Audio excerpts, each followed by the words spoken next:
Inside a crystal shop, our protagonist Shawn stood completely mesmerized by the newly arrived stones, staring at them as if each one held an entire universe inside. The way they reflected the sunlight and sparkled with strange colors instantly captured his attention. The shop owner noticed his excitement and happily began showing him around, explaining the different kinds of crystals one by one. But before Shawn could lose himself any further in that world, the university bell suddenly rang. The owner laughed and told him to hurry before he missed his lectures, promising he could always come back later and look around as much as he wanted. As Shawn rushed through the streets, he admitted he couldn't even remember when his obsession with crystals first began.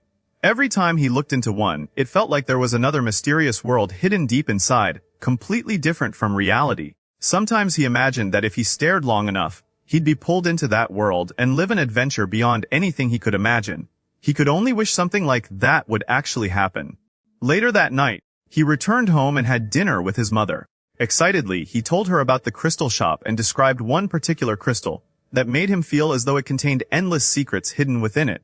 His mother immediately guessed it was quartz, surprising him with how quickly she knew.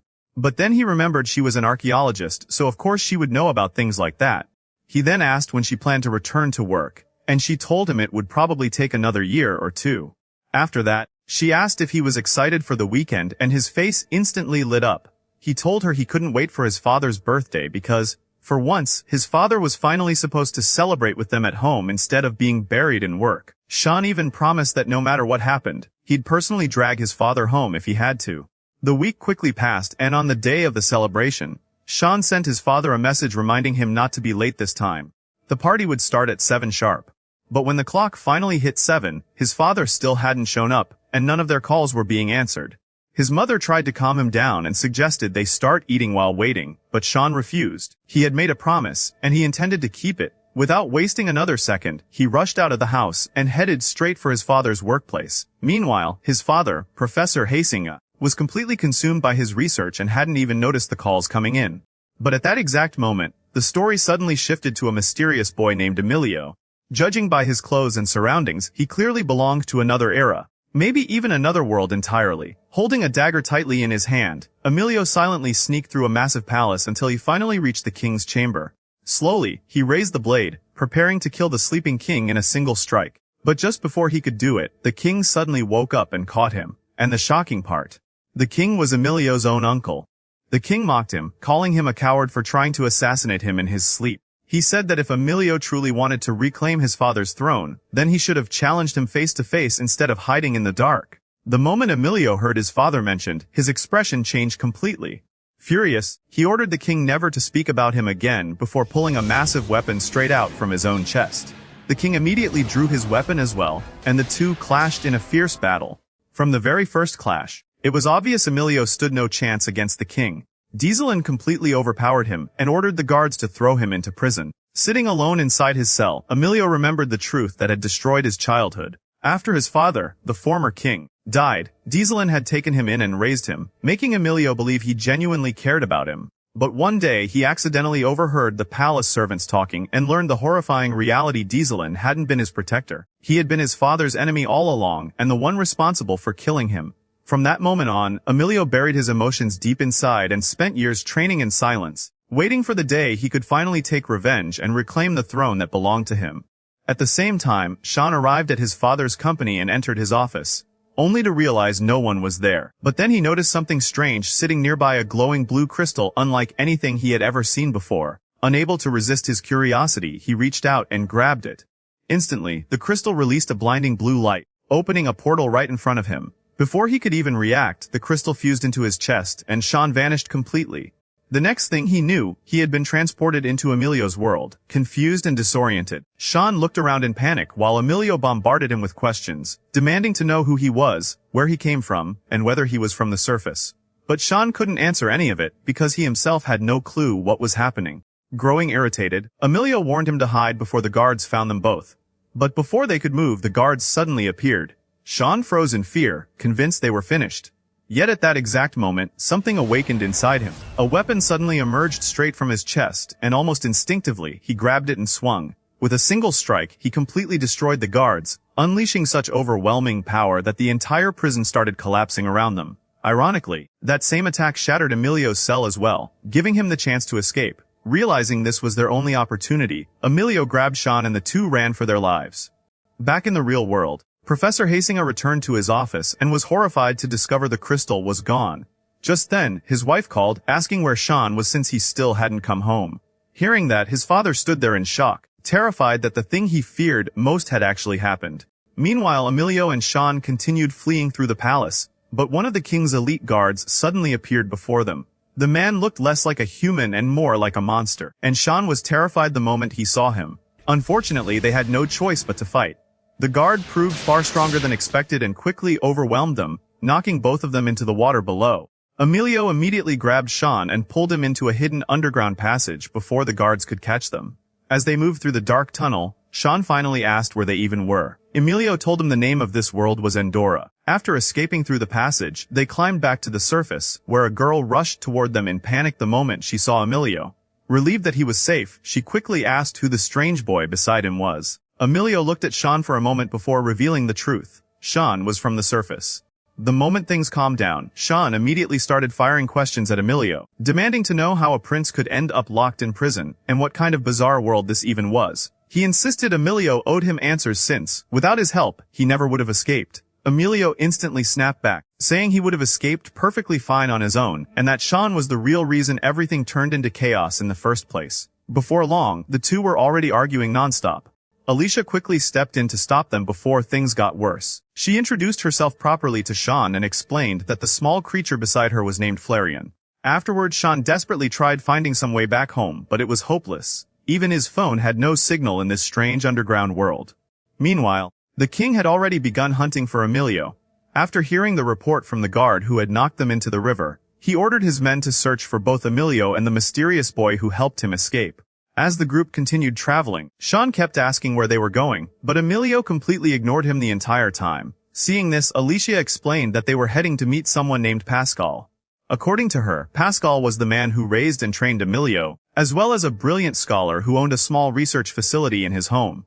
But before they could reach him, a giant beast with a crystal horn suddenly appeared and attacked. Ailio instantly summoned his weapon and blocked the creature head on while Alicia ordered Flareon to help him. In the blink of an eye, the tiny cute creature transformed into a massive ferocious beast and slammed into the monster. Shawn sighed in relief, only for another creature to suddenly appear right after. The sight alone terrified him so badly that his weapon emerged again automatically, acting on instinct. Shawn grabbed it and unleashed a single devastating strike that shattered the monster's crystal horn instantly. Ailio was left stunned by the sheer power of Shawn's weapon, but the moment Pascal finally appeared, his attention shifted immediately. Pascal only needed one look at Shawn to realize he was from the surface. However, what truly confused him was the strange weapon emerging from Shawn's chest. Once they arrived at Pascal's home, Shawn became fascinated by the countless crystals scattered around the place and started touching everything he saw, while Ailio continuously yelled at him to stop. The two immediately fell back into arguing again, causing Alicia to complain that they had been fighting nonstop since the second they met. But Pascal simply laughed and reassured her that one day, the two would probably become close friends.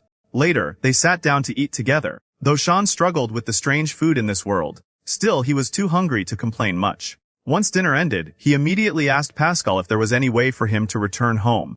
Pascal first asked how he had arrived in Andor to begin with, and Shawn explained everything about finding the crystal in his father's office and being transported the moment he touched it.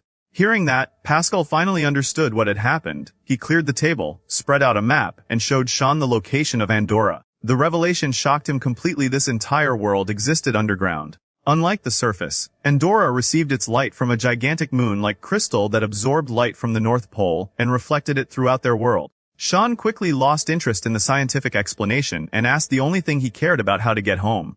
Pascal then revealed that long ago, before his time, Andor had once been connected to the surface through a city called Babylon. Its counterpart underground was known as Babel, a gateway that allowed travel between both worlds.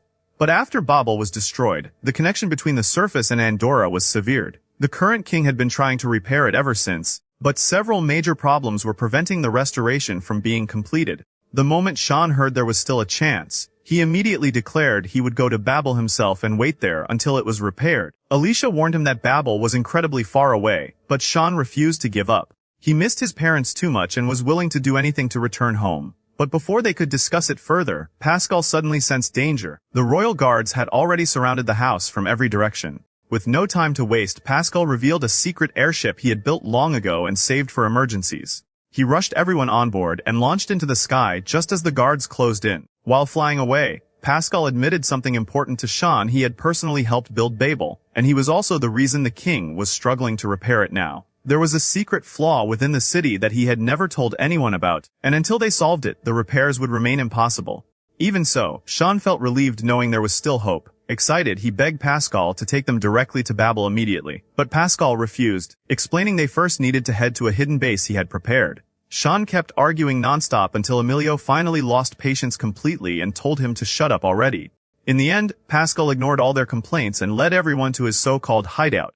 But the moment they arrived, Shawn and Alicia were stunned because the place looked like nothing more than a giant hole in the ground. Alicia stared at Pascal in disbelief, wondering how this was supposed to protect them from the king's guards. Pascal simply smiled and told her not to judge too quickly. And once they climbed down, they discovered an enormous hidden underground shelter beneath the surface.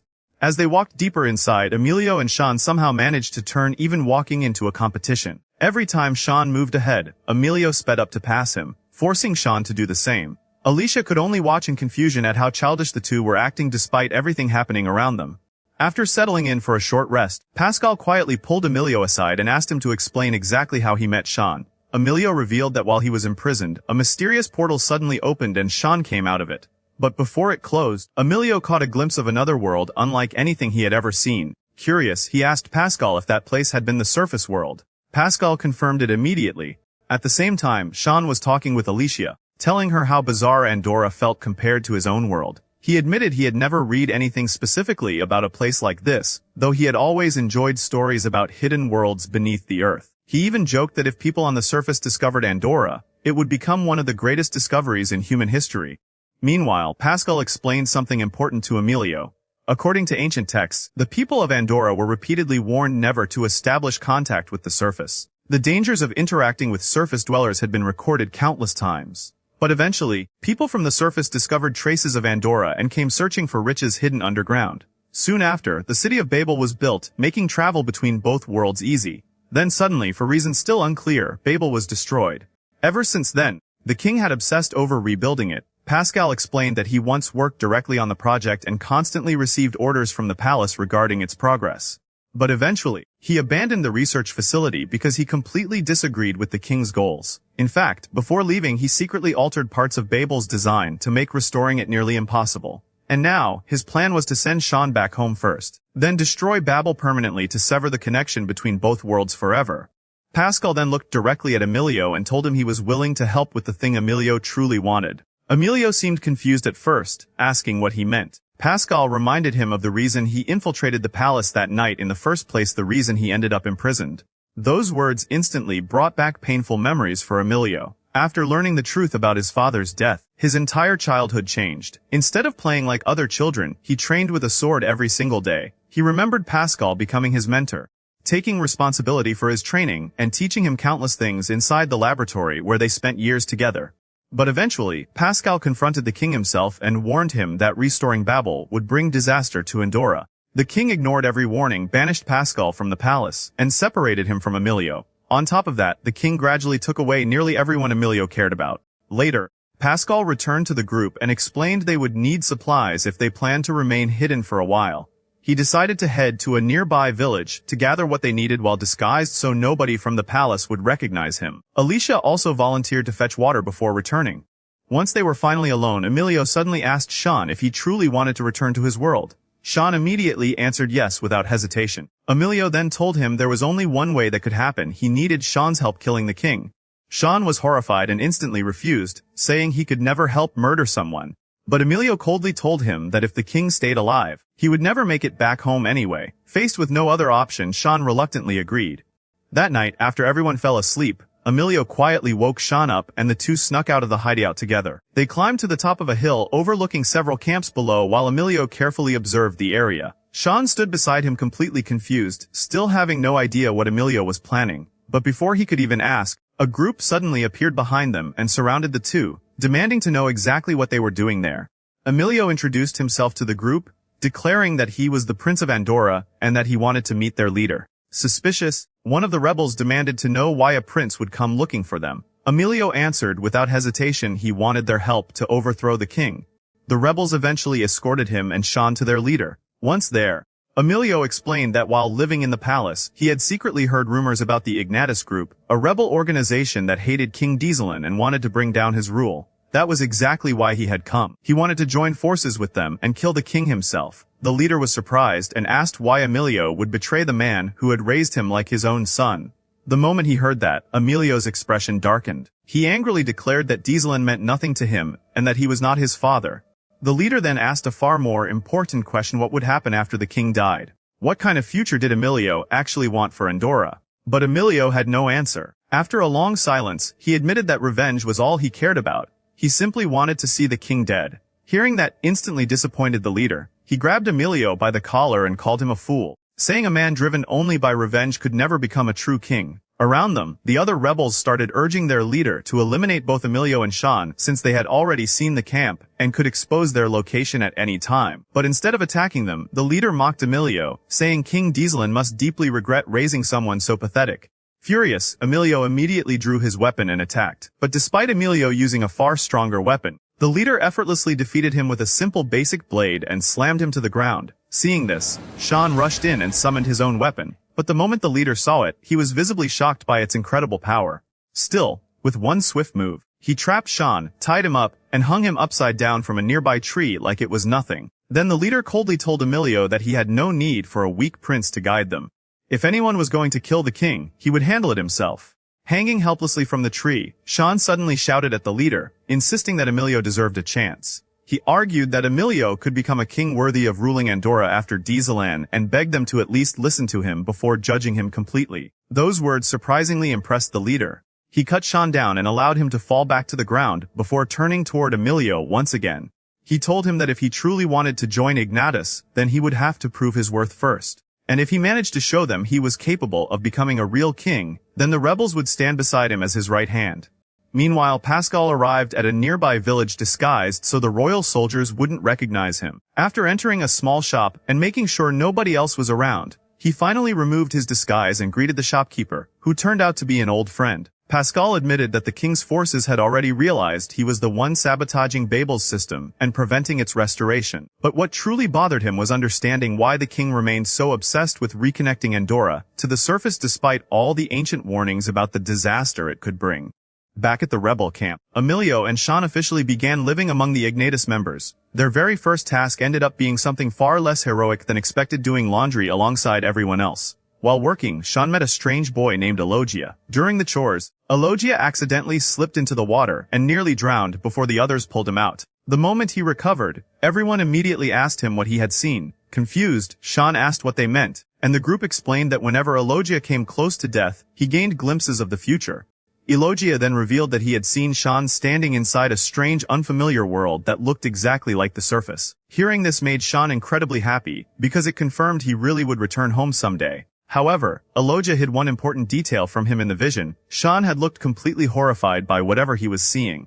At the same time, Pascal finally returned to the hideout, only to discover that both Ailio and Shawn were gone. Alicia worriedly explained that they had disappeared without saying anything. Pascal immediately realized what had probably happened: they must have gone after Babel on their own.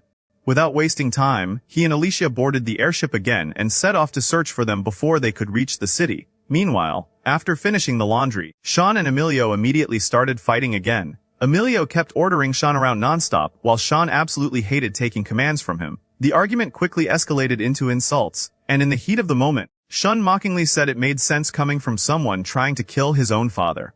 That single sentence pushed Ailio over the edge. He instantly punched Shawn, and the two began brawling while the rebel leader and the others casually watched from above, joking that eventually the two idiots would tire themselves out and stop on their own.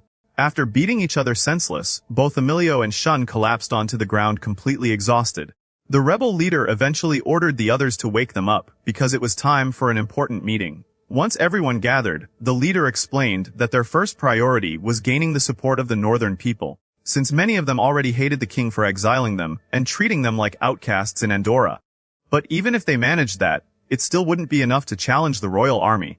The problem was that almost nobody trusted the Ignatus group. Most people despised them, and on top of that, they had no idea how massive the king's forces truly were. That was when Ailio revealed something important. Since he had lived in the palace, he knew the size of the royal army, personally around 80,000 soldiers. The entire group was stunned. There was simply no way they could gather a force larger than that. But the leader already had another plan in mind. He told everyone they needed to recruit the Zoo clan. The moment he said that, the entire room went silent. Even Ailio looked shocked. He immediately argued that the Zoo clan should be the last people they approached, because they were allied with the king, and many of their warriors already served inside the royal army. He even reminded Shawn that the beast-like guard who attacked them earlier belonged to the Zoo clan. Shawn admitted they were incredibly powerful, which would make convincing them nearly impossible. Still, the leader insisted there was hope. He explained that not every member of the Zoo clan supported the king. For years, many of them had suffered oppression and discrimination. If Ignatius could promise them a better future after the king's fall, they might agree to join the rebellion. He then asked one of the members, Louis, to prepare herself in case negotiations became necessary. Meanwhile, Shawn cared about only one thing: reaching Babel and returning home. So, he told the leader that if they wanted to predict the king's next move, then Babel would definitely become the center of everything. That information immediately caught the leader's attention since he hadn't considered it before. After the meeting ended, Ailio quietly thought to himself that once the leader successfully gained the support of the Zoo clan, Shawn would become useless to him. And once that happened, he could finally get rid of him. At the same time, Shawn was secretly thinking about using the rebellion for his own benefit as well. If he could steer everyone toward Babel, then he could find a way back to the surface and finally free himself from Ailio's constant control. Later on, Louis approached them and told everyone to get inside a wagon to receive protection against mosquito bites. Apparently, in Andor, if a mosquito absorbed someone's blood, death would come instantly. Shawn immediately rushed inside with Ailio, and while they waited, he asked Louis more about the mysterious Zoo clan. To his surprise, Louis revealed that she herself was half Zoozian. She explained that the people of Andor had oppressed the Zoo clan for generations, leading to endless conflict between both sides. That was why the clan had become isolated and feared. Shawn then became curious about the rebel leader's connection to them. Louis explained that when the leader was younger, he had once been close friends with someone from the Zoo clan. The two had practically grown up together. But one day they witnessed a Zoozian being brutally tortured in public. His friend tried to step in and stop it, but the crowd violently attacked both of them. The leader was too powerless to protect him, and his friend eventually died from the injuries. That tragedy became one of the reasons he hated the current system so deeply. Afterward, Louis left and reported back to the leader, telling him that Ailio and Shawn were still constantly fighting. The leader simply laughed and said that as long as they kept clashing like this, eventually they'd grow closer without realizing it. The next day, Ailio went looking for Elogia to ask about his future. Since Elogia could only see visions when near death, Ailio secretly set up a dangerous situation to force another prediction. But Elogia quickly realized what he was trying to do and decided to punish him instead. So he lied. Elogia told Shawn that if he managed to catch the legendary blue Andorra bird, he would instantly be returned to the surface. Of course, the bird didn't actually exist. It was just a prank meant to mess with him. But Shawn believed every word and immediately ran off searching for it. That reckless decision almost got him killed. Out of nowhere, a royal guard from the Zoo clan appeared alongside a squad of soldiers and ambushed Shawn. The moment Ailio learned Shawn was in danger, he sprinted toward him without hesitation. Soon after, the rebel leader and the rest of Ignatius joined the battle as well, clashing head-on against the king's Zoozian troops. In the middle of the fight, Shawn's weapon suddenly began glowing intensely before transforming into an even larger and more powerful form. With Ailio fighting beside him, Shawn charged straight into battle and landed a devastating blow on the Zoozian guard. For the first time, the guard looked genuinely afraid. Realizing the fight was turning against them, the royal soldiers finally retreated, forced back by the combined strength of Shawn, Ailio, and the rebels. After the battle, Ailio and Shawn ran as fast as they could, completely panicked, until they were finally far away from the fighting. Once they realized they were safe, the tension suddenly broke, and both of them burst out laughing. Ailio still couldn't believe the insane power Shawn's weapon had shown during the fight, and for the first time in a while, the two actually seemed to enjoy each other's company. But the peaceful moment didn't last long. The instant they turned around, they found Pascal and Alicia standing right behind them. Alicia was furious, immediately yelling at them for running off and leaving her behind. Pascal tried explaining how he managed to track them down so quickly, but nobody was listening to him at all. Before the argument could continue any further, the rebel group arrived as well. Shawn instantly became nervous, worried the rebels might attack Pascal and Alicia now that they had discovered the hideout. But surprisingly, the group didn't care much. They simply told Ailio and Shawn they were heading out and that the two should catch up later. Not wanting to get lost, Shawn hurried after them, while Alicia chased after Shawn so he wouldn't wander off alone again. Pascal and Ailio followed behind, though Ailio looked noticeably irritated the entire time. Later, after the group settled temporarily, Pascal quietly sat down with Ailio and finally asked him the question he had been avoiding all this time: why exactly did he want to kill the king who raised him? Ailio answered immediately. According to him, the king was responsible for murdering his real father. But Pascal asked him something that completely caught him off guard. How do you know that's true? Ailio admitted he had no actual proof. It was simply something he overheard years ago. Hearing that shocked Pascal. He pointed out that Ailio was willing to destroy everything based on rumors that might not even be true in the first place. Still, Ailio refused to back down. He insisted the king had obviously done it because he craved power. Pascal responded that even if Dieselin truly was responsible, there might have been reasons Ailio still didn't understand. But Ailio refused to hear anything positive about the king. Eventually, Pascal lost patience and bluntly told him that instead of drowning in hatred, he should speak directly to the king himself and finally learn the truth. Meanwhile, the rebel leader guided the rest of the group to a small restaurant in a nearby village, where they planned to stay temporarily. Since there were no royal guards around, the village was considered relatively safe for now. One of the rebels asked the leader what he planned to do with Ailio and Shawn. The leader admitted that both of them had proven surprisingly useful during the previous fight, especially after seeing the terrifying power of Shawn's weapon. He believed they could become valuable allies later on. As for the others traveling with them, he didn't consider them nearly as important.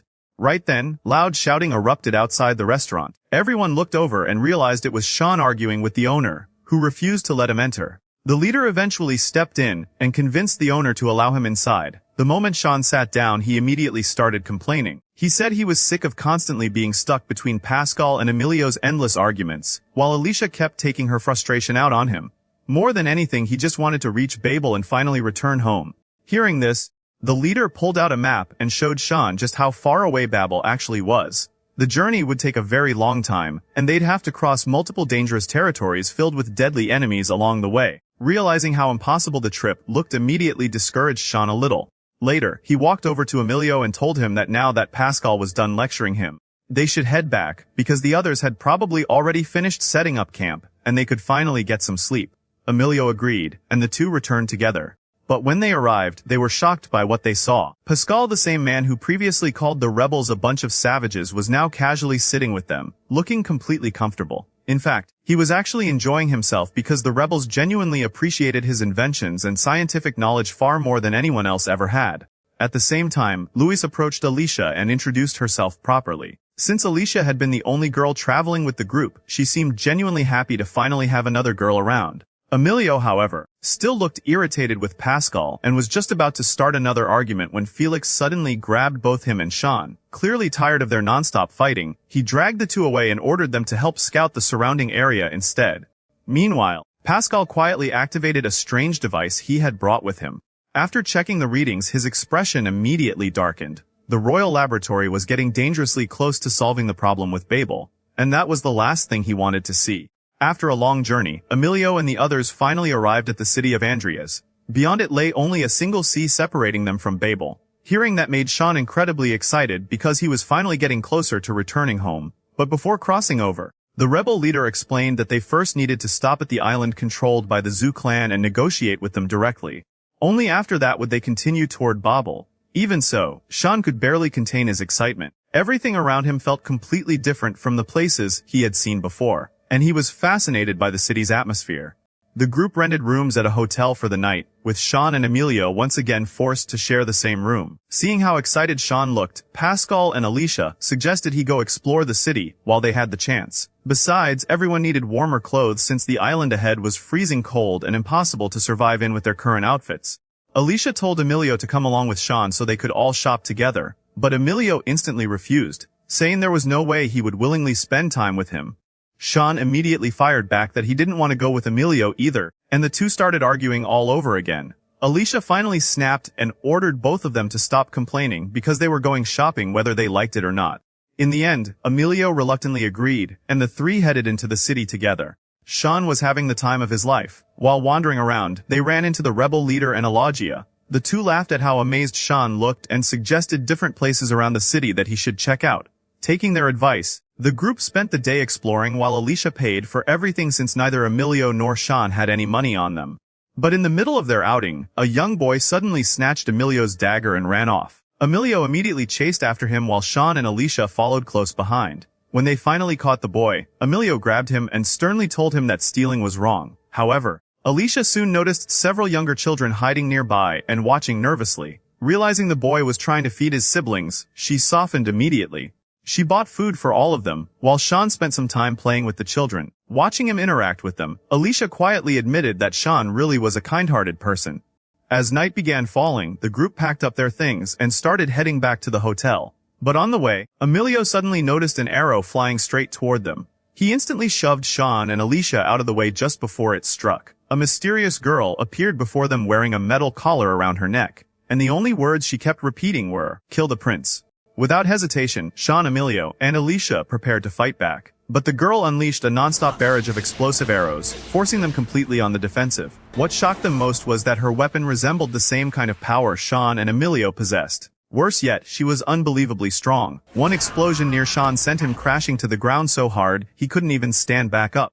Just when things started looking hopeless, the rebel leader and Elogia arrived. The leader quickly attacked the girl and managed to restrain her before she could fire again. Elogia then revealed the horrifying truth behind assassins like her. Many of them were abandoned children from the streets who happened to awaken powerful weapons. Once discovered, they were captured, stripped of their emotions, and sold to wealthy buyers as living weapons programmed to obey orders without question. Hearing that, the leader immediately shattered the metal collar around the girl's neck. The moment it broke, she snapped out of her trance completely. The leader gently reassured her, explaining that none of what happened was her fault and promising that he wouldn't abandon her. Instead, he invited her to travel with them from now on. The girl quietly accepted. He then brought her back to the hotel and introduced her to everyone else, revealing that her name was Misha. To her surprise, the group welcomed her warmly.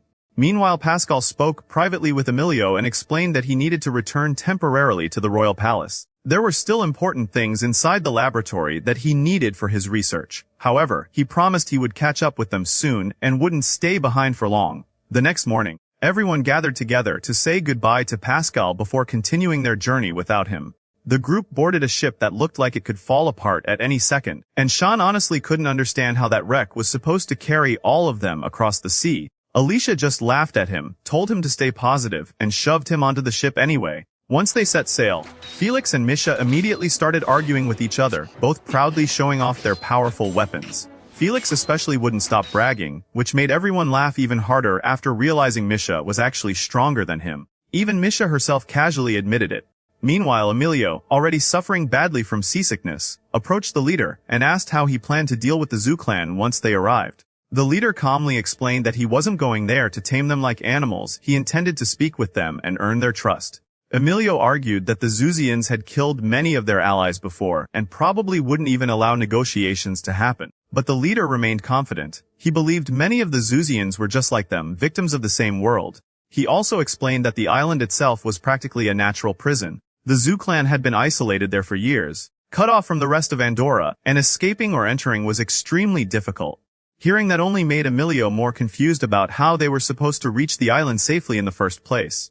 The leader mocked him, saying it might be difficult for a spoiled prince to handle. But before Ailio could snap back, another wave of nausea hit him, forcing him to walk away in silence. That night, a massive storm crashed into the ship. The waves violently rocked the vessel from side to side while Shawn and Ailio desperately tried not to get thrown overboard.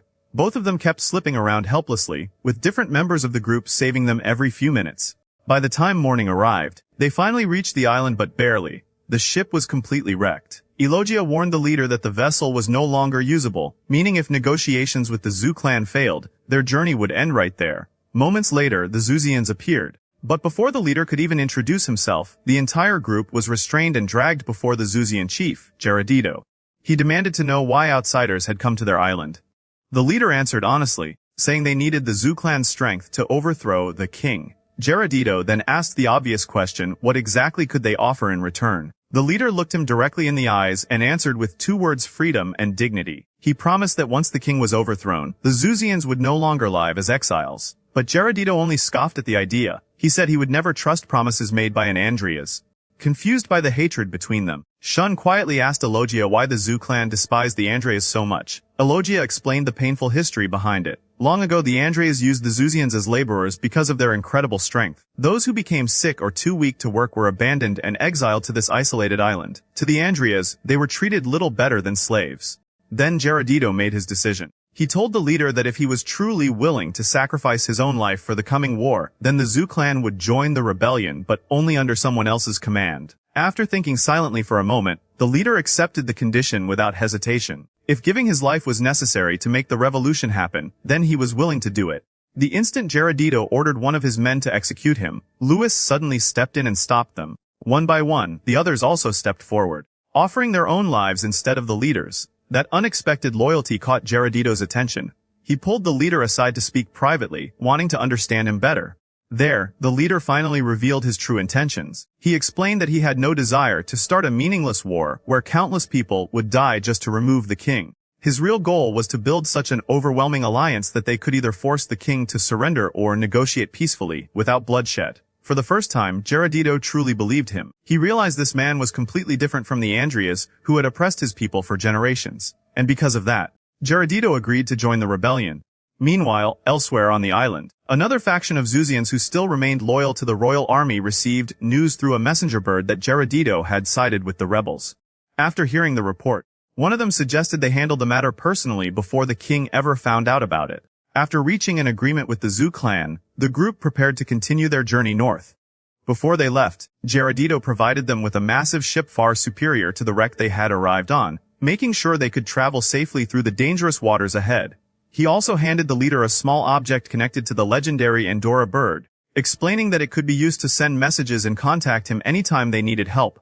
After saying goodbye to the Zuzians, the group finally sailed north. Once they arrived, the leader reunited with several allies waiting for him there. They revealed that many people from the north had already agreed to support the rebellion, meaning there was now a real possibility of overthrowing the king without starting a full-scale war. Hearing that filled the group with hope. But Ailio still wasn't satisfied. No matter how optimistic everyone else became, he remained completely focused on killing the king with his own hands. Seeing how obsessed Ailio was with revenge, Shawn finally decided to ask him directly why he hated Dieselin so much. At first Ailio brushed him off, saying there was no reason to explain anything to him. But Shawn kept pestering him until Ailio finally gave in. He told Shawn that the king was the man responsible for killing his real father. And after Ailio finally found comfort again through Pascal, the king took that away too by banishing him from the palace. Ever since then, revenge had consumed his entire life. Then Ailio asked Shawn what he would do if he were in the same situation. Shawn answered honestly. If someone murdered his father, revenge would absolutely cross his mind too. But the reason he wouldn't go through with it was his mother. He wouldn't want to hurt her, become a criminal in her eyes, or leave her behind alone. And just like Shawn had his mother stopping him from walking down that path, Ailio still had people like Pascal and Alicia who cared about him. Before Ailio could respond, the others called for them to move again. The group continued climbing through a freezing snowy mountain range, and during the journey, Shawn suddenly noticed gigantic footprints in the snow. When he nervously asked whose tracks they were, the leader calmly replied that they belonged to dragons. That answer terrified Shawn instantly. As Elogia approached to reassure him, the ground suddenly collapsed beneath him, sending him falling into a massive pit. Meanwhile, back at the royal palace, Pascal secretly returned to his old laboratory to retrieve several important books. While there, he unexpectedly encountered a young scientist who immediately recognized him. The scientist turned out to be a huge admirer of Pascal and spoke to him excitedly. During their conversation, Pascal learned something alarming. The scientist revealed that he was the one who had finally solved the problem preventing Babel from being restored. After reporting his findings, the information had already been passed to the king, and preparations to head toward Babel were now underway. At the same time, the others rushed to help Elogia after his fall. Once they confirmed he was safe, the group carefully continued through the pit below the mountain. But suddenly, a gigantic dragon appeared and attacked them. Panicking, they tried escaping the opposite way, only to discover another dragon blocking their path. They were trapped from both sides. Alicia froze in fear. Then something unbelievable happened. Flareon suddenly transformed into a dragon himself, and the moment he did, the attacking dragons immediately stopped. When Alicia touched him afterward, she was shocked to hear him speak directly to her. Strangely, only Alicia, Shawn, and Ailio could hear his voice. Flareon revealed the truth. He carried the soul of Alicia's late father inside him so he could continue watching over her even after death. Shocked, Alicia asked how her father had died. Flareon explained that he had once been a powerful hunter. During battle, his weapon evolved and became stronger whenever his fear and desperation increased. But that power came with a terrible cost. It consumed enormous amounts of energy and life force from its wielder. Over time, her father became obsessed with pushing the weapon further and further, until that greed eventually killed him. Even so, Flareon gently reassured Alicia that he would always remain by her side. After saying that, he returned to his normal form. And from that moment on, the dragons completely stopped attacking them. In fact, they began helping the group instead. Realizing the opportunity they had been given, the leader immediately ordered everyone to ride the dragons so they could travel toward their destination far faster than before. The dragons carried the group as far as they could toward Babel, but eventually they refused to go any farther. The closer they got, the more terrified the dragons became of the hunters guarding the area. With no other choice, the group stopped for the night, built a fire, and gathered around it to discuss what they should do next. But during the conversation, Ailio suddenly collapsed unconscious. When he finally woke up, his face was pale with fear. The others immediately asked what he had seen, and Ailio revealed that he had witnessed the future. A future where Andor itself was destroyed and the giant crystal powering the world had completely lost all its energy. Strangely though, nobody reacted with panic. Instead of fear, most of them simply accepted the possibility of the world ending, almost as if they had already prepared themselves for that fate long ago. Meanwhile, the king and his forces continued advancing toward Babel. During a short stop to rest, the head of the royal laboratory approached Dieselan and proudly informed him that once they arrived, they would finally be able to repair the city completely. Even so, he still couldn't understand why the king was so desperate to restore Babel in the first place. But when he asked, Dieselan coldly refused to explain and ordered him away. At that moment, Ibelda the Zuzian warrior who had previously fought Shawn arrived alongside his men, and informed the king that Ailio and the rebel leader had successfully allied themselves with the Zu clan. But Dieselan immediately noticed Ibelda's injuries. Realizing he had ignored orders and attacked Ailio directly, the king warned him that his mission had only been to observe, not interfere. If he disobeyed again, the consequences would be severe. After leaving the king's camp, Ibelda and the others were visibly frustrated. Their resentment toward Dieselan kept growing, especially after overhearing royal soldiers insulting the Zuzians and calling them monsters behind their backs. Elsewhere, Pascal continued searching desperately through the royal library for information related to Babel. But no matter how many books he checked, he found nothing useful. That alone was suspicious enough to confirm his fears. The king had likely removed every important record connected to Babel. At that point, Pascal realized there was only one person left who could answer his questions: the king himself. He needed to know why Dieselan was so obsessed with reopening Babel. Just then, Joseph, the young scientist who admired Pascal, approached him and revealed that he had activated a special device designed to analyze Andorra's energy levels. The results would be ready by the next day. Meanwhile, back at the rebel camp, Ailio and Shawn once again ended up sharing the same tent. Before falling asleep, Shawn quietly told Ailio to think carefully before killing the king. No matter what happened in the past, taking someone's life for revenge could never truly be the right answer. The next morning, Alicia excitedly woke them up with good news. More kingdoms had officially agreed to join the rebellion, meaning their forces were becoming powerful enough to challenge the king without needing a bloody war. But even after hearing that, Ailio stubbornly declared that he still intended to kill Dieselan personally. Frustrated, Shawn argued back, warning him that his hatred would destroy him the same way Alicia's father had been destroyed. The more hatred and rage Ailio fed into his weapon, the more it would consume his life force until eventually it killed him. Those words instantly enraged Ailio. He shouted that Shawn understood absolutely nothing about him. Soon enough, Shawn would return safely to his own world, while Ailio would still be trapped in Andorra dealing with everything alone. Because of that, Shawn had no right to interfere in his choices. Angry himself now, Shawn punched Ailio hard, trying to force him to come to his senses. At the same time, Pascal finally received the results of the energy analysis. The moment he saw them, his expression changed completely. Andorra's energy reserves had dropped to critically dangerous levels. Joseph then showed him older reports from previous years, and together they discovered something horrifying. The energy decline had only started after Dieselan became king. The connection was impossible to ignore. Realizing the danger, Pascal immediately told Joseph they had to reach Babel before Dieselan opened its gate. Joseph then led him into a hidden section of the laboratory where he revealed a secret aircraft he had built himself. Unlike normal ships, this machine was incredibly advanced and fast enough to reach Babel in almost no time. Without hesitation, the two boarded the aircraft and launched toward Babel. And by then, the king had already arrived there. Meanwhile, Shawn, Ailio, and the others were rapidly approaching as well. The moment everyone reached Babel, everything was about to change. The moment the group arrived at Babel's entrance, they discovered 4 massive doors standing before them. But according to the ancient mechanism, only one of them would actually lead to the city. Using his strange abilities, Ailio concentrated for a moment before declaring that the 4th door was the correct path. Trusting him, everyone entered through it. Inside, they quickly realized the route forward was blocked and that they needed a key to continue deeper into Babel. Luckily, Ailio managed to find the key almost immediately. The instant he removed it, a hidden passage slowly opened before them. The group advanced carefully through the dark corridor while Misha stayed alert for traps hidden along the way. Eventually, they reached an enormous wall towering above them. With no other option, everyone began climbing. The higher they went, the more exhausting the climb became, and once they finally reached the top, they realized their suffering wasn't over yet. They now had to descend and climb another massive wall on the opposite side. Using ropes, the group carefully lowered themselves down one by one until only Ailio and the leader remained above. Before descending himself, the leader stopped Ailio and told him something important. The revolution had changed. Now that they had gained enough allies and power, there was no longer any need to assassinate the king. Instead of war and bloodshed, they could negotiate with Dieseland directly and force him to listen.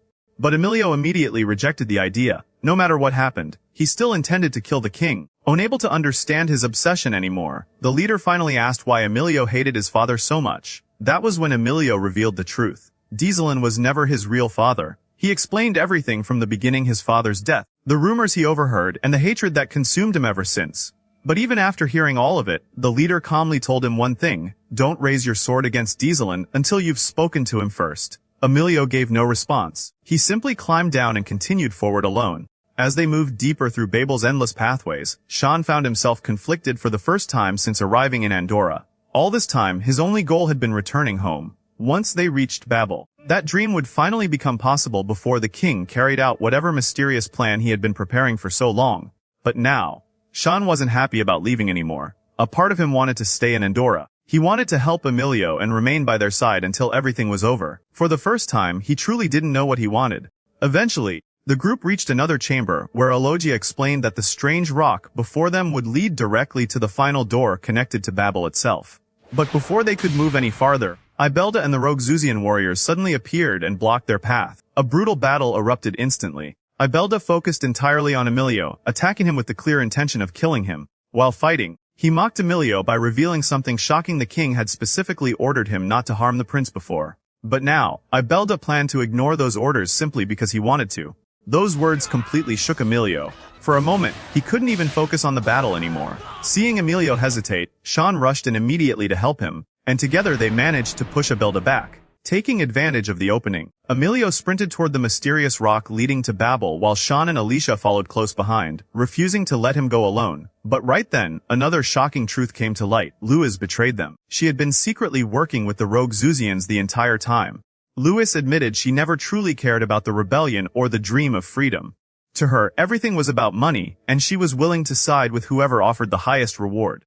She believed the revolution was doomed from the start and that the group would never succeed in changing anything for the Zuzians. When she moved to kill Ailio, the leader stepped in front of him and told her to strike him instead. Louis attacked with everything she had, aiming to finish him in one blow.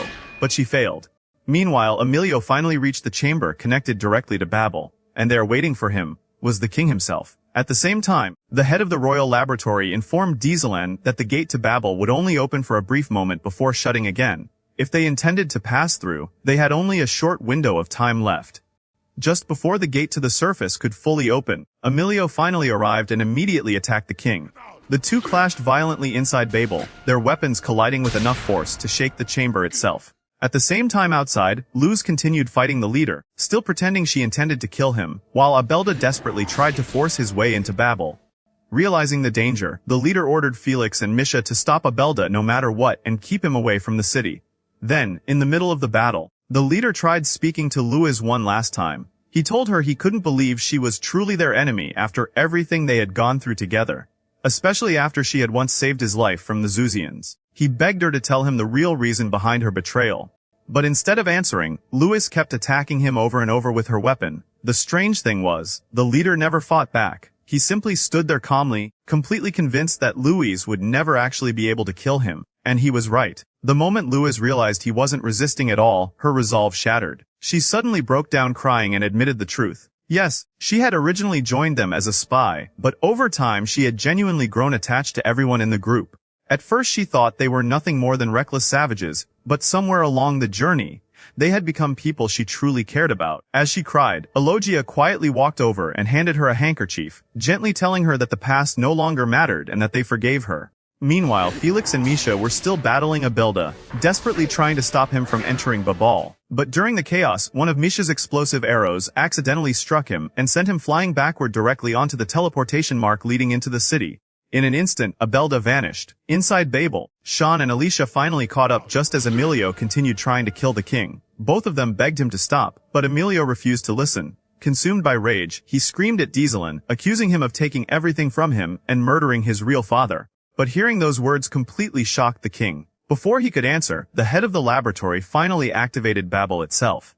The gate to the surface opened. At that moment, Shawn rushed between Ailio and the king, desperately trying to stop the fight. He shouted at Dieselin that if he truly cared for Ailio and had raised him like a son, then he needed to finally tell him the truth about what really happened to his father.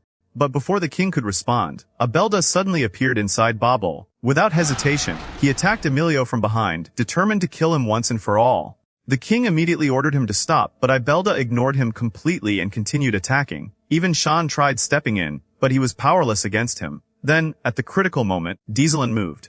For the first time, the king threw himself forward to protect Ailio. But just as he reached him, Abelda drove his blade straight through the king's heart. Everything froze. Dieselin collapsed to the ground. Meanwhile, Abelda celebrated wildly, thrilled by what he had done. He declared that he had always dreamed of seeing the surface world and escaping the endless orders and restrictions forced upon him in Andorra. From now on, he would live freely however he wanted. Without waiting another second, he rushed through the open gate toward the surface. But the instant he crossed over, the gate suddenly turned bright red and shut down completely. Inside Babel, Ailio stared at the dying king in complete shock. And for the first time in his life, he finally admitted the truth. Despite everything, he had truly loved Dieselin like a father. As the king took his final breaths, Ailio collapsed beside him, crying uncontrollably. Moments later, Pascal and Joseph finally arrived, only to find Babel already activated, and the king dead before them. They had come too late. Now they would never learn why Dieselin was so desperate to reopen Babel in the first place. Soon after, the leader and the rest of the group entered as well, only to freeze in horror at the scene in front of them. The king was dead, Babel had been activated, and nobody understood what would happen next.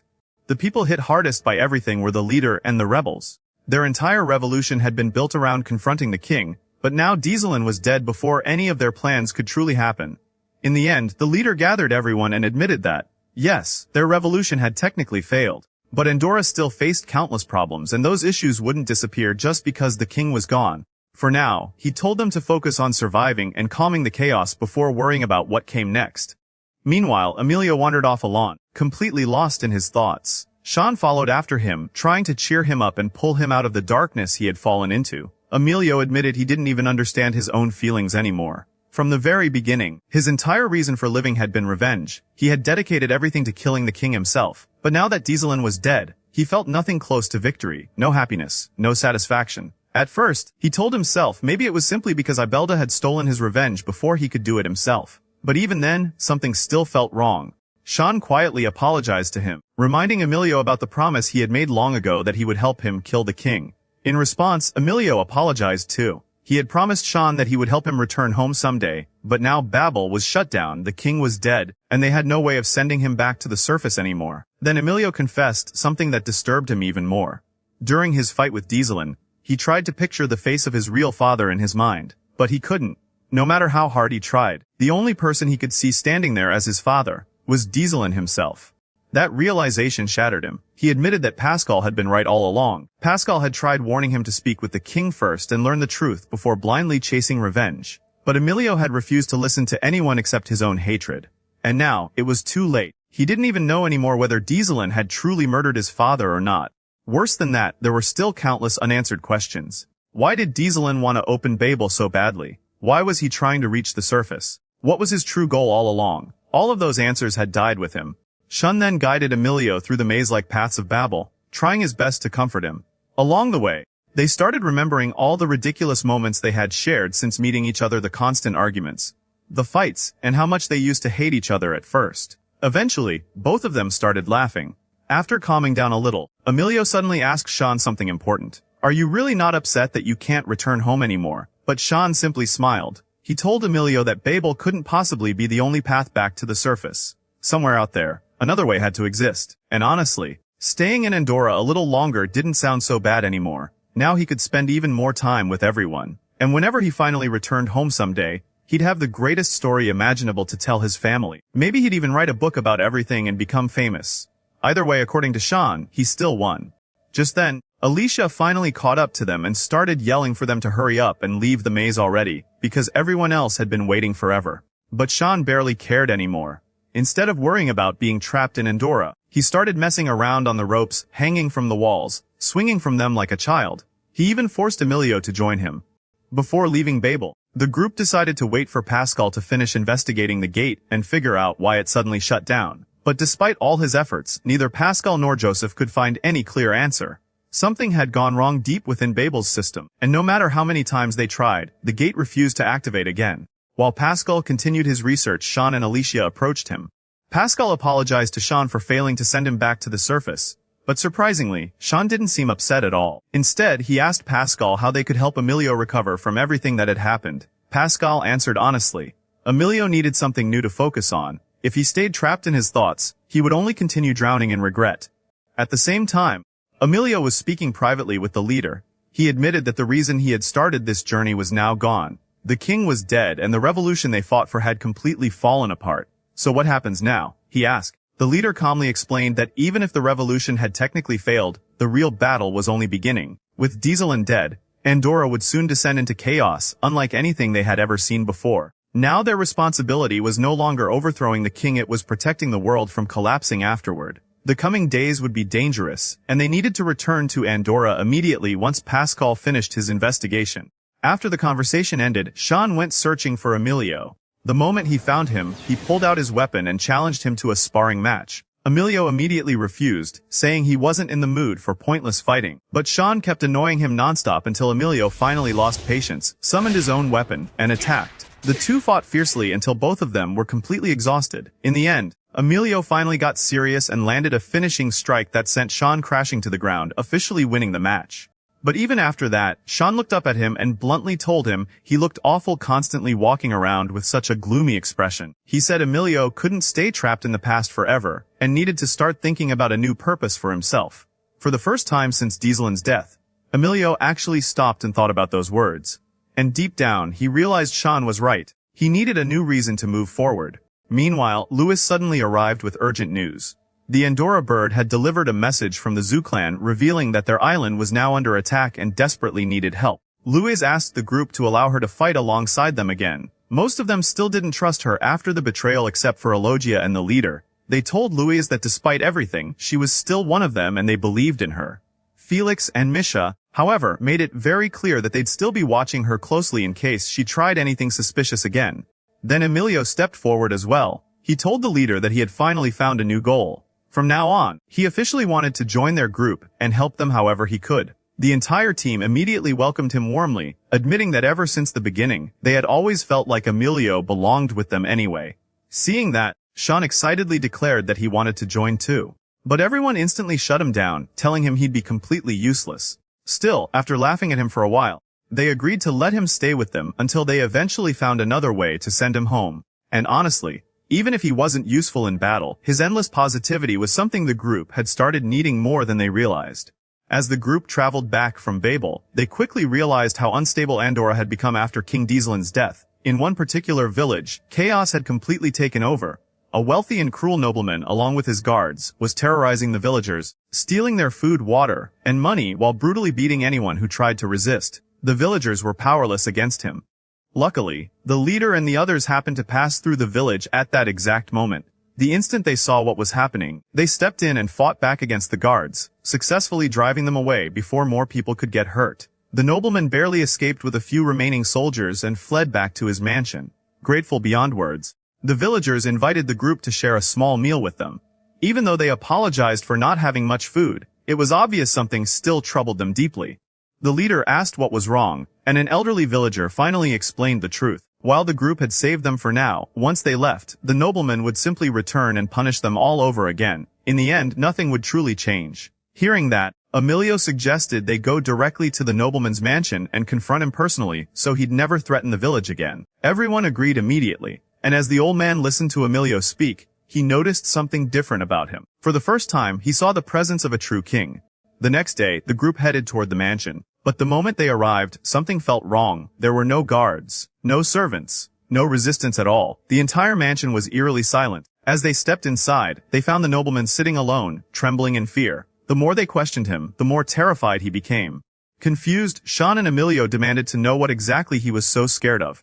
But before the man could answer, a blade suddenly pierced straight through his back. Everyone froze. Then, slowly emerging from behind the chair came someone they never expected to see again. Abelda. The entire group was stunned. After crossing the gate to the surface, Abelda should have either died from the red radiation or become trapped forever. Yet somehow he had returned, and he was far more terrifying than before. Without hesitation, Abelda attacked all of them at once. His power had increased so drastically that nobody could keep up with him anymore. Shawn and Ailio quickly tried working together, but the moment they launched their counterattack, something horrifying happened. Monstrous creatures suddenly began emerging from inside Abelda's body itself. And no matter how many they destroyed, more kept appearing endlessly. Realizing they couldn't win inside the mansion, the group was forced to retreat outside. Abelda immediately targeted the leader, slamming him to the ground and preparing to kill him on the spot. But just before he could finish him, Gerardo appeared. The former friend of Abelda stepped forward to punish the traitor personally. Unlike everyone else, Gerardo was actually strong enough to overpower him. After an intense clash, Gerardo successfully defeated Abelda and saved the leader's life. Seeing this, the leader finally understood something important. Gerardo wasn't just another warrior. He was a true noble among the Zuzians. The leader immediately offered him a place within their group. Gerardo accepted, but only temporarily. His main goal was still saving the Zuzian island from the crisis threatening it. The leader respected his decision, and the rest of the group welcomed Gerardo warmly as one of their own. As chaos continued spreading across Andorra, rumors about King Dieselin grew worse and worse. People traveled from village to village telling everyone that the king had abandoned his people and fled somewhere far away, leaving Andorra defenseless against attacks, crime, and invading kingdoms. Fear and distrust slowly began consuming the entire world. A few days later, Gerardito managed to secretly leave the Zuzian island and meet with the leader aboard a ship to discuss how they could liberate his people. He explained that 5 enemy warships were already surrounding the island, waiting for the perfect opportunity to attack. If they didn't act quickly, the Zuzians would be wiped out. But before they could continue planning, loud fighting suddenly erupted outside the ship. When everyone rushed out, they discovered Gerardo in the middle of an intense fight against Felix and Misha. The three of them clearly couldn't stand each other at all. Gerardito quickly stepped in and stopped the chaos before it got worse, then officially announced that Gerardo would now be joining the Ignitus faction alongside them. The leader was thrilled. According to him, they couldn't have asked for a stronger ally. After calming down, everyone gathered inside again, where Pascal and Joseph finally revealed the results of their investigation into Babel. Joseph explained that they had discovered the reason Abelda transformed into a monster after passing through the gate. The problem wasn't Babel itself. The real issue was the surface gate. Something about it had malfunctioned, which meant both gates needed to be opened simultaneously if Shawn ever hoped to return to his world safely. But compared to what came next, that problem was nothing. Pascal revealed that Andorra's energy levels were dropping faster than ever before. If they didn't find a solution soon, Elogia's terrifying vision would become reality, and the entire world would eventually collapse. After hearing all of this, the leader and Gerardito finalized their strategy for defending the Zuzian island. The next day, the two of them boldly boarded the flagship of the enemy commander attacking the island. At first, they attempted to negotiate peacefully and asked him to withdraw his fleet. But the commander laughed in their faces. To him, it was ridiculous that only 2 men dared stand before an army of 100 soldiers. The leader simply smiled. Then he calmly told the commander that 2 people were more than enough. At that exact moment, the trap was revealed. The Ignitus members had secretly spread themselves across all 5 enemy ships beforehand. Within moments, explosions and attacks erupted everywhere, destroying the entire fleet including the commander's own ship. The invading army was completely annihilated. And just like that, the Zuzian island was finally liberated. Later, everyone gathered at his home to discuss what their next move should be. While there, they met Gerardito's young son, Karam. But the second Karam saw Shawn and Ailio. He immediately burst into tears from fear. Not wanting to upset the child any further, the two quietly backed away in embarrassment. Sometime later, Ailio approached Pascal again and asked if he had learned anything more about Dieselin's true goal for reopening Babel. Pascal admitted he only had a theory for now. He believed the king had been trying to meet someone important on the surface world. That was likely the real reason he was so desperate to open the gate. Hearing that left Ailio deep in thought, but no matter how hard he tried, he couldn't imagine who that person could possibly be. The next morning, Gerardito, the leader, and the rest of the group gathered together, once again, boarded their ship, and continued their journey determined to save Andorra before its remaining time ran out. As the group continued traveling across Andorra, they spent their time helping villages, stopping corruption, and protecting people from the chaos spreading after the king's death. Eventually, their journey finally brought them back to the capital and the royal palace itself. The moment Shawn saw the massive castle clearly for the first time, he was completely amazed. He joked to Ailio that when they escaped the palace before, he never had the chance to truly look at it. Otherwise, he probably would have stayed there admiring it instead of running away. Inside the palace, news of Ailio's return spread instantly. The servants and guards rushed toward him in disbelief. The two maids who had practically raised him burst into tears from happiness after seeing him alive again, while Aran, commander of the royal guards, immediately embraced him in relief. But the moment Aran noticed the large group traveling with Ailio, his expression changed. Ailio explained that these people were his companions, the friends he had met during his journey. As they walked deeper into the palace, memories from Ailio's childhood started flooding back to him everywhere he looked. But before anyone could settle in peacefully, tension exploded between Aran's guards and Felix and Misha, who were wandering through the palace suspiciously. When Ailio stepped in to calm things down, Aran warned him that he still didn't trust some of his new allies. Ailio reassured him that none of them intended to harm the palace and that they were all on the same side. Even so, Aran remained cautious and quietly asked Ailio not to let them get too comfortable.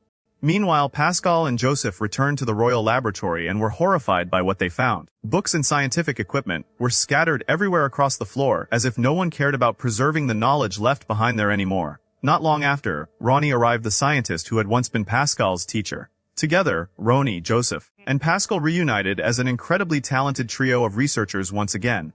As for Ailio, he wandered through the palace alone, weighed down by heavy emotions. Eventually, he found himself standing before Dieselin's throne, and memories of the king immediately overwhelmed him. The leader quietly approached and subtly suggested something important. The throne now needed someone worthy enough to take responsibility for Andorra, someone like Ailio. Ailio understood exactly what he meant, but he admitted that during his journey, he had realized how little he truly knew about the kingdom itself.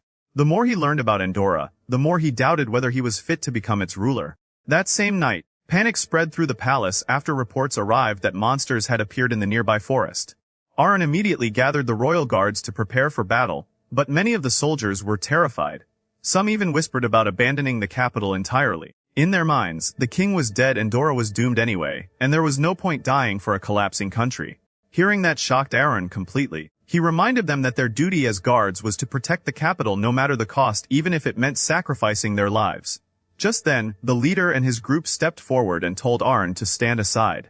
They would deal with the monsters themselves. But when the battle began, they realized something horrifying. The creatures attacking the capital were the exact same monsters created from Abelda's power, and even worse. Abelda himself had returned once again. Despite everything that had happened to him, he somehow survived yet again, almost like he refused to die no matter what, and now he had come back seeking revenge. A massive battle erupted across the area. The group struggled badly because they were forced to fight both the endless monsters and Abelda at the same time. Seeing how desperate the situation had become, Aran finally joined forces with the leader, and the royal guards charged into battle alongside the rebels. Meanwhile, Shawn, Ailio, and Gerardo focused entirely on fighting Abelda directly. Working together, the three finally managed to land a devastating attack that destroyed one of Abelda's eyes. Realizing the battle was turning against him, Abelda finally retreated alongside his monsters before the group could finish him off completely. Gerardo refused to believe Abelda was truly defeated. Certain that he would return again, he asked the leader for permission to hunt him down and finish him off once and for all. But the leader warned him that Abelda was far too dangerous to face alone. To support him, he ordered Felix and Misha to accompany him on the mission. Even that didn't feel sufficient to Ailio, so he assigned several royal guards to join them as well. Without wasting time, the group departed immediately to track Abelda down.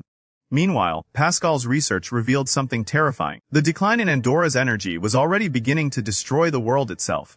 Droughts were spreading across the land, crops were dying, and entire regions were starting to collapse.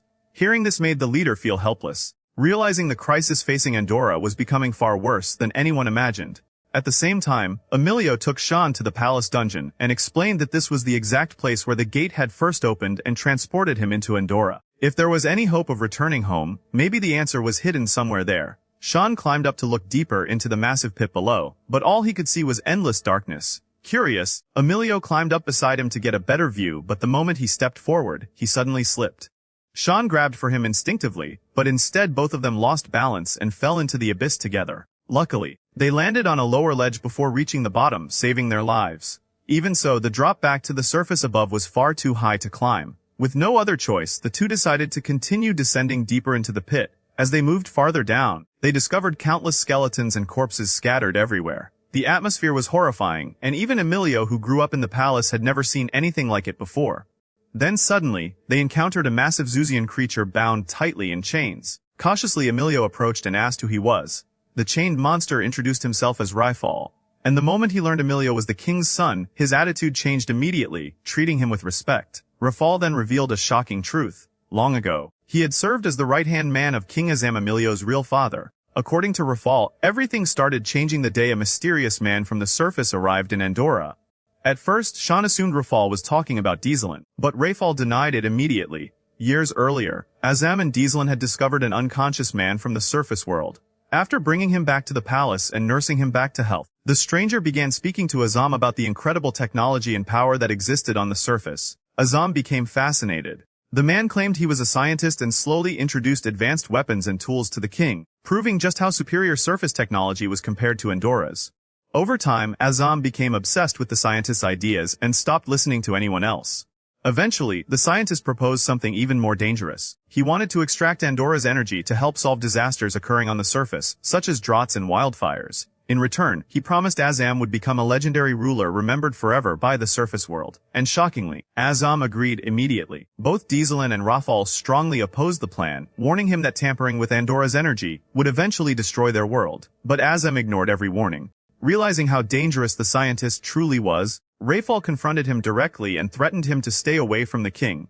But the scientist was far smarter than he expected. He intentionally injured himself and framed Ryfall for the attack. When the guards arrived, it looked as though Ryfall had tried to assassinate him. Enraged, Azam ordered Ryfall to be executed by throwing him into the very pit where Ailio and Shawn now stood. Somehow, Ryfall survived. Shawn, now completely absorbed in the story, immediately asked if Ryfall remembered the scientist's name, but Ryfall couldn't recall it. Instead, as he stared more closely at Shawn, something suddenly clicked in his mind. Shawn looked different from everyone in Andorra. He looked exactly like the scientist from the surface. The moment Ryfall realized Shawn was from the surface world, his expression twisted with uncontrollable rage. His fury became so intense that the chains restraining him suddenly snapped apart. Ryfall lunged straight at Shawn. Terrified, Shawn instinctively tried summoning his weapon, but instead, the crystal inside him reacted on its own. A portal instantly opened, and before either of them could react, Shawn and Ailio were suddenly transported straight to the surface world. Shawn and Ailio stood there in complete shock after suddenly arriving on the surface. While Ailio remained frozen, unable to process what had happened, Shawn instantly exploded with excitement. Without wasting a second, he grabbed Ailio and rushed straight home. The moment Shawn's mother opened the door and saw him standing there alive, she could hardly believe it. She immediately hugged him tightly before noticing Ailio standing beside him and asking who he was. Shawn happily introduced him as his friend, and the two entered the house together. Once they sat down, Shawn began explaining everything that had happened since the moment he touched the crystal. Surprisingly, his mother didn't react with disbelief at all. Instead, she calmly admitted that she and his father had already suspected something unusual had happened after the crystal vanished. The only thing they never knew was whether Shawn would ever come back. To celebrate his return, they ordered sushi, and Shawn nearly lost his mind from happiness because it was the first normal meal he'd eaten in what felt like forever. Ailio, meanwhile, looked completely overwhelmed by everything around him. The food, the furniture, the lights, even the surface world itself felt alien to him. Shawn reassured him and promised that tomorrow they'd visit his father at Hassanja Company so they could figure out a way to send Ailio safely back to Andorra. That night, the atmosphere became surprisingly peaceful. They stayed awake talking for hours while Shawn's mother showed Ailio old childhood photos of Shawn. But when Ailio noticed one particular photo, Shawn immediately panicked and snatched it away in embarrassment, insisting it was too humiliating to look at. The next morning, they headed to Hassanja Company and entered the office. Shawn excitedly explained everything to his father and begged him to help send Ailio back to Andorra as soon as possible. Hassanja calmly reassured Ailio that their research on the crystal had advanced significantly and that returning him wouldn't take long. Ailio thanked him politely, but deep inside, something felt wrong. As the two left the company afterward, Ailio suddenly stopped walking completely. Shawn called out to him several times, but Ailio didn't respond. At that moment, forgotten memories started flooding back into his mind all at once. For the first time, he clearly remembered pieces of his childhood that had always been blurry before. He remembered the palace, he remembered King Azam, and then everything changed. Ailio suddenly recalled the face of the man who had once stood beside his father, the same man who manipulated him, the same man from Refal's story. That man was Hassanja. But the truth became even more horrifying when Ailio connected another memory together. He remembered a young child being kidnapped from the palace long ago, and when he thought back to the photograph he saw at Shawn's house the previous night, the one Shawn quickly hid from him, he realized something terrifying. The child in that photo was the exact same child who had been kidnapped. Shawn. Shawn was the missing child taken from Andor years ago, and the one responsible for kidnapping him was Hassanja himself. Without hesitation, Ailio turned around and stormed back into the office. The moment he confronted Hassanja with the truth, the atmosphere instantly became tense. But the most terrifying part was that Hassanja didn't even try to deny it. Instead, he calmly reached for a gun, pointed it directly at them, and quietly said, "Shawn, I'm not your real father." The moment Hassanja pulled out his gun and tried to kill Ailio, both him and Shawn immediately ran for their lives. As they escaped, Hassanja remained alone in the office, quietly reflecting on everything that had happened over the years. And finally, the full truth was revealed. Long ago, when Hassanja first discovered the existence of Andora's energy, he became completely obsessed with it. To him, that power was the key to becoming the greatest scientist the surface world had ever seen. From that moment on, he began traveling secretly between Andor and the surface, using everything he learned to advance his own ambitions. At the time, Shawn's mother was pregnant. One day, Hassanja excitedly told her about the crystal she had discovered and how it had transported him into another world hidden beneath the surface. He spoke endlessly about Andorra and all the incredible things he had seen there. But that same night, tragedy struck. Shawn's mother suddenly became critically ill, and the child she was carrying died before it could be born. The loss shattered both of them, but instead of giving up, Hassanja's grief twisted into obsession. He returned to Andorra more determined than ever to achieve his goals no matter the cost. During one of his visits, he had dinner with King Azam and Dieselin, where he dazzled Azam with stories about the surface world and presented him with advanced technology far beyond anything Andorra possessed. The king became fascinated immediately, while Dieselin constantly warned him that allowing the surface world to interfere with Andorra would only lead to disaster. But then everything changed. Azam revealed that Dieselin's son was gravely ill and would likely die without help. The moment Hassanja heard that, he saw the perfect opportunity. He promised that if the king cooperated with his plans, he would use the surface world's advanced technology to cure the child. Desperate to save his son, Dieselin agreed without hesitation. He entrusted his child to Hassanja, believing he would take the boy to the surface for treatment and safely bring him back afterward. That child was Shawn, but Hassanja never returned him. At first, it happened because Shawn's mother became deeply attached to the boy and couldn't bear losing him after the death of her own child. And over time, Hassanja himself truly began loving Shawn as his own son. Meanwhile, back in Andorra, Hassanja carried out the rest of his plan. He murdered King Azam. Then he destroyed Babel itself. When Dieselin finally arrived to stop him, it was already too late. Enraged, he demanded to know where his son was. But Hassanja simply laughed. "If you want your son back," he told him, "then come to the surface and take him yourself." That single moment explained everything. It was the reason Dieselin spent years desperately trying to restore Babel. Not for conquest, not for power, but to reunite with his lost son. Yet before he could succeed, Hassanja severed all connection between the worlds, destroyed Babel completely, and escaped back to the surface, using the final remaining crystal, while also stealing part of Andorra's energy for himself. Later that night, after returning home, Ailio told Shawn everything he had remembered, every missing piece, every hidden truth, and finally the most shocking revelation of all. The kidnapped child from Andorra, the son Dieselin had spent years trying to save, was Shawn, which meant only one thing. Shawn and Ailio were cousins. The next morning, Shawn woke up completely shattered. The truth he learned the night before kept replaying in his head nonstop. Everything he believed about his life, his family, and even himself had been turned upside down. Seeing how broken he was, Ailio decided to confront Hassanja personally. When he arrived, the very first thing he asked was simple: "Did you truly love Shawn?" Hassanja answered immediately without hesitation. "I love Shawn deeply. No matter what happens, he will always be my son." Hearing that, Ailio told him that if those feelings were genuine, then he needed to speak honestly with Shawn face to face. He made a deal with Hassanja, promising to bring Shawn to meet him properly. Hassanja agreed right away, but before leaving, Ailio asked one final question that still haunted him. "Why did you kill King Azam?" Hassanja let out a quiet sigh before answering. According to him, Azam had never been worthy of the throne. He described him as weak-minded, easily manipulated, and willing to betray others for selfish ambitions. In Hassanja's eyes, Dieselin had always been the far better king. Those words left Ailio completely speechless. Instead of giving him answers, they only deepened the confusion and sadness he already felt toward his father and everything surrounding the past. Meanwhile, back in Andorra, everyone was desperately searching for Ailio and Shawn after their disappearance inside the dungeon. Alicia suddenly remembered something important. Ailio once told her that Shawn first appeared in Andorra through the dungeon itself. That meant the same thing had probably happened again. At the same time, Pascal, Joseph, and Roni continued investigating the mystery and eventually uncovered a possible explanation. According to Pascal, Shawn may have originally traveled between worlds through an ancient artifact known as the Blue Crystal. Long ago, the crystal acted as a gateway connecting Andorra and the surface. If it transported Shawn before, then it likely carried both him and Ailio back to the surface this time as well. Back on the surface, Ailio returned home and sat beside Shawn, encouraging him to meet Hassanja and hear everything directly from him. Despite all the horrifying truths he learned, Shawn still genuinely loved his family, and because of that, he decided to give Hassanja one final chance. The two eventually arrived at the meeting place Ailio arranged. The moment Shawn saw Hassanja, he asked him directly, "Do you really see me as your son?"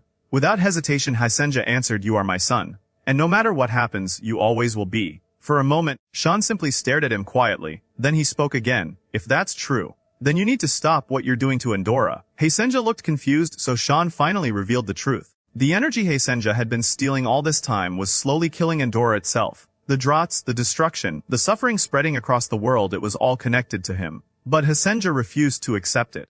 He argued that the energy had improved life on the surface tremendously. Pollution had decreased, entire cities benefited from it, and without the money he earned through his research, he never would have been able to save Shawn's life when he was sick as a child. But Shawn didn't care anymore. He looked directly into Hassanja's eyes and declared that none of those excuses mattered if innocent people in Andorra were dying because of it. "I won't let that happen," he said firmly. At those words, Hassanja's expression darkened completely. "Then you've left me no choice." Without warning, he pulled out a gun and pointed it directly at Shawn. Ailio reacted instantly, throwing himself forward to protect him. And at that exact moment, the crystal inside Shawn activated again. A portal burst open before them. In the blink of an eye, both Shawn and Ailio vanished from the surface world and were transported back to Andorra once more. But unlike before, they didn't arrive somewhere peaceful. The moment they appeared, they found themselves right in the middle of a brutal battle where Misha, Felix, Gerardito, and Luis were desperately fighting against Ibelda. The moment Shawn and Ailio suddenly appeared back in Andorra, everyone was stunned and immediately started bombarding them with questions. But there was no time to explain anything. The battle against Ibelda was still ongoing. Without hesitation, both of them summoned their weapons and charged straight into the fight. But then something horrifying happened. Ibelda transformed again. His body twisted into a gigantic monstrous form far more terrifying than before, becoming a grotesque creature that barely looked human anymore. Roaring violently, he immediately targeted Misha and attacked her with overwhelming force. Felix and Luis rushed in to protect her, but the transformed Ibelda was too powerful. He smashed both of them aside effortlessly, leaving them badly injured, especially Felix, who took a devastating hit that nearly killed him. Realizing they couldn't win against him in that state, the group was forced to retreat before anyone else died. Meanwhile, back at the palace, Ailio had isolated himself inside his room for a long time, concentrating deeply on Andorra's energy crisis. Alicia grew increasingly worried and approached the leader, telling him something felt wrong. "He's been in there too long without eating or drinking," she said nervously. "What if something happened to him?" The leader tried reassuring her, explaining that Ailio was focused on an important mission and needed complete concentration to understand what was happening to Andorra. But moments later, a loud crash suddenly came from Ailio's room. Everyone rushed inside immediately and found him collapsed unconscious on the floor. They carried him to the medical center at once. When Ailio finally regained consciousness, the group desperately asked what he had discovered. Weakly, Ailio revealed the terrifying truth. Andorra's energy is leaking away, and it's being absorbed somewhere called Turnavog. But before he could continue explaining, his body gave out again from exhaustion. The leader quickly gathered Pascal and the others to discuss what this meant. After thinking carefully, Pascal finally recognized the name. Turnavog lies in the middle of the ocean, he explained. Ancient legends claim it was once a city created by extraterrestrials. But if Ailio's vision is accurate, then those legends might actually be real. And if that was true, they needed to reach Turnavog immediately.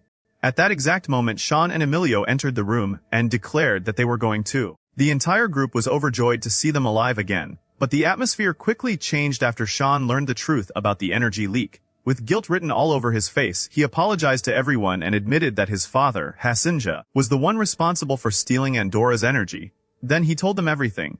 The truth about the surface, the truth about Bible, and the truth about Hassanja's crimes. Everyone was left speechless. But there was no time to process any of it. If they wanted to save Andorra, they had to stop Hassanja before it was too late. To reach Turnavog quickly, Alicia ordered Flareon to transform into his dragon form. The plan was for Shawn, Ailio, and Pascal to ride ahead and investigate the city first while everyone else remained behind to protect the capital and prepare for whatever came next. For a moment, everything seemed to be going according to plan. Then disaster struck. Just as Flareon prepared to take off, Ibelda's monstrous form suddenly reappeared and blocked their path. The creature attacked instantly, slamming into Flareon before he could fly away. During the chaos, Pascal was thrown from the dragon and landed directly on Ibelda's massive body. Realizing there was no time left, Pascal made a devastating decision. He quietly pulled out an explosive device and looked toward Shawn and Ailio one final time. Get to Turnavog, no matter what happens. Before either of them could stop him, Pascal activated the bomb. A massive explosion erupted instantly. The blast forced Ibelda back long enough for Flareon to finally take flight. As Shawn and Ailio flew away, both of them screamed Pascal's name in horror. But it was already too late. They could only watch helplessly as the explosion consumed him behind them. From the sky, Shawn and Ailio watched helplessly as Pascal fell from the back of the monstrous Ibelda after the explosion. Both of them were horrified, but there was nothing they could do. If they stopped now, Andor itself would be doomed. So despite the pain, they continued toward Turnavog aboard Flareon. Meanwhile, back on the battlefield, Joseph refused to believe Pascal was dead. While everyone else mourned, he desperately searched through the ruins and debris, convinced that Pascal had somehow survived. At the same time, the leader and the others were still struggling against Ibelda's monstrous form. No matter how many attacks they launched, the creature kept overpowering them. That was when Gerardito finally understood something. This was his responsibility. Ibelda had once been his friend. And now only he could put an end to the monster he had become. Ignoring everyone's warnings, Gerardito charged directly toward the beast. The others screamed for him to stop, but he didn't hesitate for even a second. The monster opened its massive jaws and swallowed him whole. But that was exactly what Gerardito wanted. Once inside the creature, he detonated one of Pascal's bombs from within. A massive explosion tore through the monster's body. This time, Ibelda was truly destroyed, but Gerardito died along with him. The battlefield fell silent as everyone realized what he had sacrificed to save them.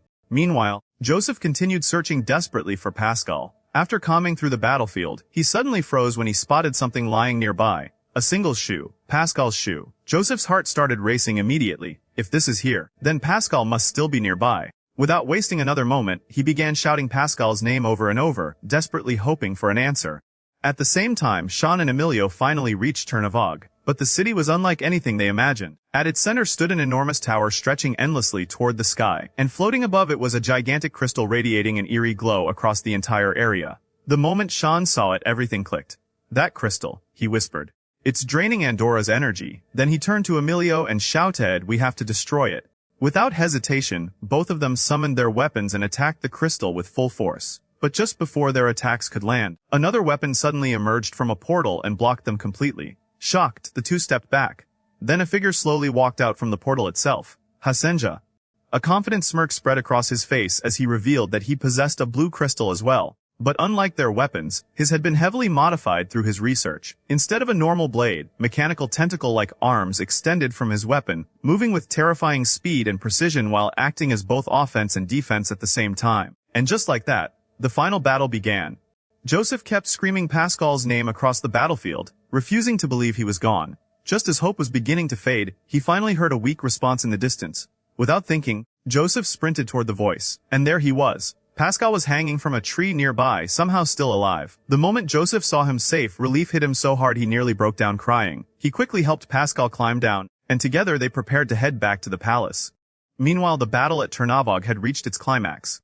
Hassanja completely overwhelmed Ailio, striking him down with such force that he couldn't even stand anymore. At the same time, Shawn was trapped by the mechanical tentacle arms of Hassanja's weapon, unable to move or fight back. Slowly, Hassanja raised one of the giant mechanical arms toward Shawn. This was supposed to be the end. But right before the killing blow landed, he stopped. Suddenly, memories flooded his mind. Shawn as a child. The years they spent together. The family moments they shared. For the first time, Hassanja hesitated. No matter how far he had fallen, he still couldn't bring himself to kill the son he had raised. And in that exact moment, Ailio forced himself back onto his feet. Seeing Shawn in danger awakened something inside him. His emotions exploded, and his weapon evolved into an even more powerful form. Without hesitation, Ailio charged forward and unleashed one final devastating strike. The attack cut straight through Hassanja, and this time, he died. But there was no feeling of victory afterward. Shawn lowered his head silently, grieving the man who raised him despite all the terrible things he had done. Ailio apologized immediately, blaming himself for killing him. But Shawn simply looked at him and said, "You saved me." With Hassanja gone, the massive crystal above Ternavog began spiraling out of control. The entire city started collapsing around them. Just before it was too late, Flareon swooped in and rescued both Shawn and Ailio, carrying them away as Ternavog crumbled apart behind them. When they finally returned to the palace, the entire capital erupted in celebration after learning that Andor had been saved. For the first time in a long while, people could finally smile again. A massive celebration was held throughout the city, and everyone gathered together in relief and happiness. But in the middle of it all, Shawn quietly slipped away alone. Ailio noticed and followed after him. Standing together beneath the night sky, Shawn finally admitted the truth. He couldn't stay in Andor forever. No matter how much he cared about everyone there, his mother was now alone on the surface after losing Hassanja. He couldn't abandon her too. Ailio understood completely, but deep down, the thought of saying goodbye hurt more than he expected. For one final time, the two shook hands silently, not as strangers from different worlds anymore, but as brothers who survived countless battles together. Then Shawn focused on the blue crystal inside his chest and used his emotions to open one last portal back to the surface. The moment he stepped through it, the crystal fell from his body and shattered into pieces. The final connection between the two worlds was gone forever. Even after returning home though, Shawn never forgot Andor. The adventures he experienced there, the people he met, and the bonds he formed stayed with him for the rest of his life.